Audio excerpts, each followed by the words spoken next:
Енді көзбояушылықтың тағы бір көрінісі, тағы да бір сондай өте жағымсыз түрі, ол атау өзгерту. Бұл енді кәдімгі бізде індет қой атау өзгерту деген. Астананың өзін алып қарайық, неше атауы болды? Бірінші Ақмола болды, содан кейін Целиноград болды, содан кейін Акмолинск, тағы да Ақмола, сосын Астана, содан кейін Нұр-Сұлтан. Енді оны тағы да өзгертейін деп жатыр. Болды ғой, жетеді ғой енді. Қашан өзгерте беруге болады? Онсыз да бүкіл әлемге мазақ болып жатырмыз ғой.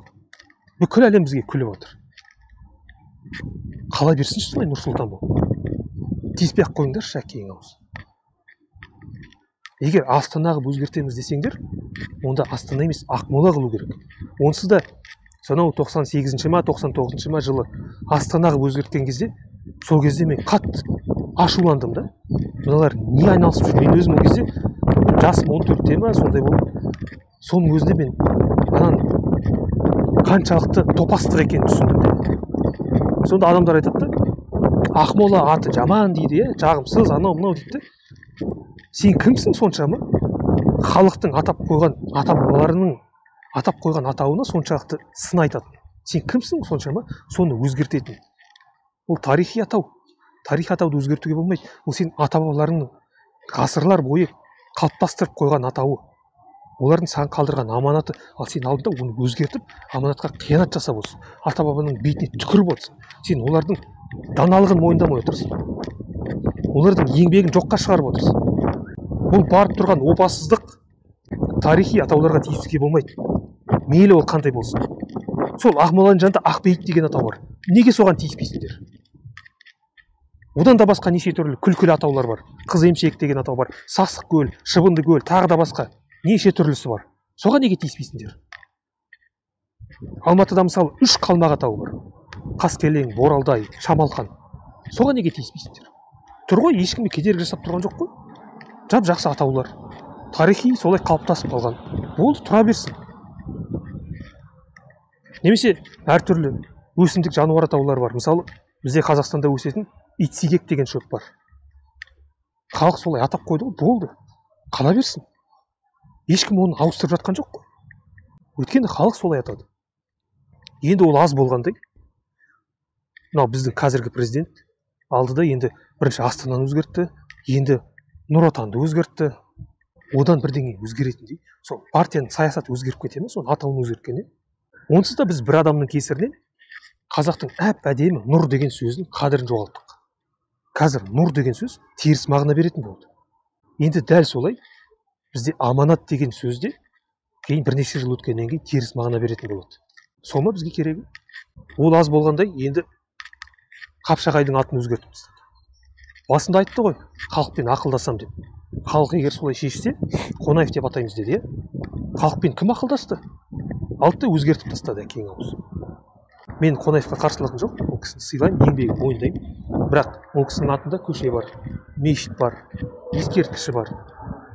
Соның өзі жеткілікті. Ең бастысы халықтың оған деген сый құрметі. Одан артығы қажет емес. Қапшағай деген тарихи атауды өзгерткен ол үлкен сондай бір топастық.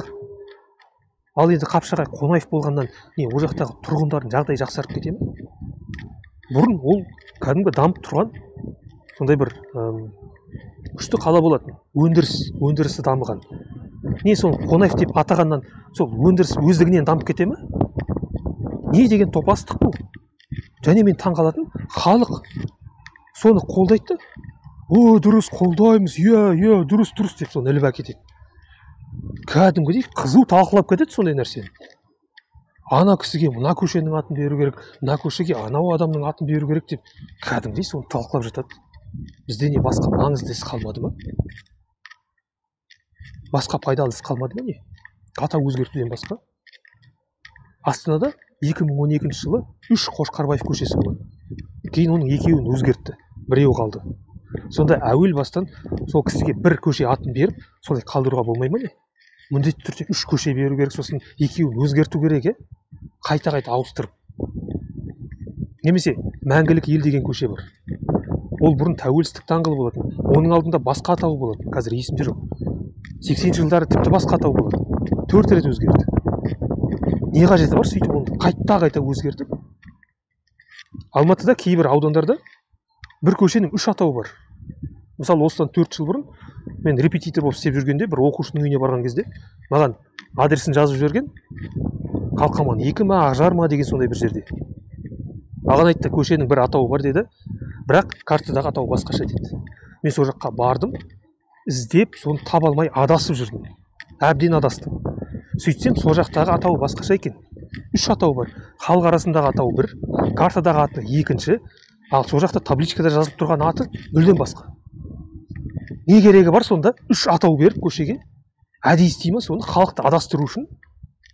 Не деген топастық мынау? Көшеге 3 атау бергеннен не? О жақтағы тұрғындардың жағдайы жақсарып кете ме? Осындай нәрсеге жыным келеді бар ғой, әкең ауыз. Соншалықты мықты атау өзгерткіш болсаңдар, Петропавл мен Павлодарды өзгертпейсіңдер ме? Не қорқасыңдар ма? Батылдарың бармай ма? Қолдарынан келмей ма ондай нәрсе? Онда көттеріңді қысыңдар. Қазақша тарихи атауларға тиіспеңдер. Соншалықты мықты атау өзгерткіш болсаңдар. Егер соншалықты ерігіп жүрсеңдер, үйде жүрген ит мысықтардың аттарын өзгертіңдер жыл сайын. Былтыр мысалы Мойнақ болды ма? Биыл Майлыаяқ болсын, келесі жыл Ақтөс болсын, одан кейін Ақбақай болсын. Ерігіп жүрсеңдер, соны істеңдер. Ол аз болса, онда өз аттарыңды өзгертіңдер. Жыл сайын паспорт ауыстырыңдар. Одан басқа маңызды іс жоқ қой сендер үшін. Ерігіп жүрсіңдер ғой сендер. Ананы өзгертіп, мынаны өзгертіп. Сөйтіңдер онда, өз аттарыңды ауыстырыңдар. Одан басқа, мысалы, бізде тілдер туралы заң бар, Сол заңның жартысынан көбі не туралы екенін білесіздер ме? Топономика. Жер су атаулары, көше атаулары сондай. Заңның жартысынан көбі соған арналған. Қажеті жоқ нәрсе.